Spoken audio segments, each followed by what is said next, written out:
Plusieurs boutiques de friperie parties en feu très tôt de ce vendredi 12 mai 2023 au marché Zongo dans le 3e arrondissement de la ville de Parakou. Aucune perte en vies humaines, mais d'énormes dégâts matériels sont enregistrés. C'est le gardien du marché qui nous a alertés. Il est venu à la maison et il a réveillé papa. Et il dit que le marché a commencé à prendre feu. C'est là, papa est venu me voir parce que lui, il ne connaît pas le numéro des sapeurs-pompiers. Et il m'a demandé, je lui ai dit d'appeler le 118 voir. Bon, il a appelé, mais ça, il ne prenait pas. Moi, quand j'ai vu en même temps le feu, j'ai arrêté mes amis sur mes réseaux sociaux. J'ai dit qu'il y a un feu là. C'est là, les amis qui sont dans le marché m'ont contacté. Ah, vraiment, c'est vrai. C'est là, ils sont venus avec le moment, ils sont venus ramasser leurs affaires. Et comme le feu prenait une allure et tout là, bon, on les a aidés à déménager un peu pour les amener ici. Vraiment, je suis triste parce que la situation est déplorable. Les gens ont fait assez de pertes. C'est des pertes très très énormes. Vraiment, il faut que l'État prenne des dispositions par rapport à ça. Il y a beaucoup d'hangars qui sont brûlés tout. Donc jusqu'à présent, l'affaire est en train de... Ça n'a pas fini d'abord.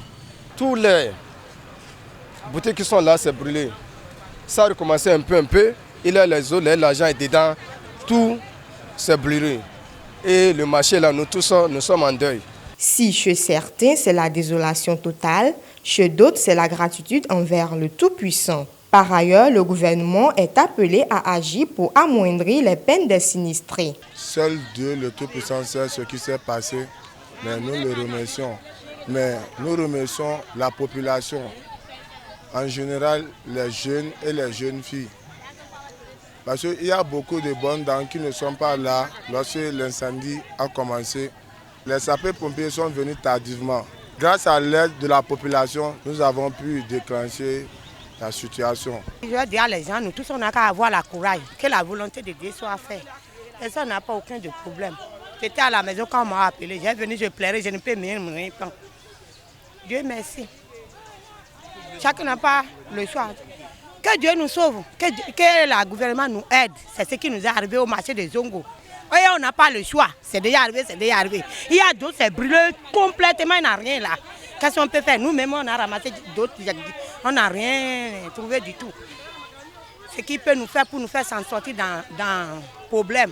C'est ça, on peut dire au gouvernement de se lever, venir dans notre secours. Plusieurs dispositions seront prises pour pallier à d'éventuelles situations pareilles, rassure l'autorité municipale présente sur les lieux. On ne peut pas prévoir ce qui est arrivé là aujourd'hui. On ne peut pas le prévoir. Même dans des marchés modernes, il y a souvent des incendies. Donc nous ne pouvons pas le prévoir. Mais déjà, vous allez constater que le marché lui-même a été réaménagé. Parce que les gens étaient même plus coincés que ça. Il y a eu des allées qui ont été identifiées pour permettre au moins la libre circulation des personnes et des biens. C'est ce qui a peut-être même favorisé à ce que l'on éteigne rapidement le feu.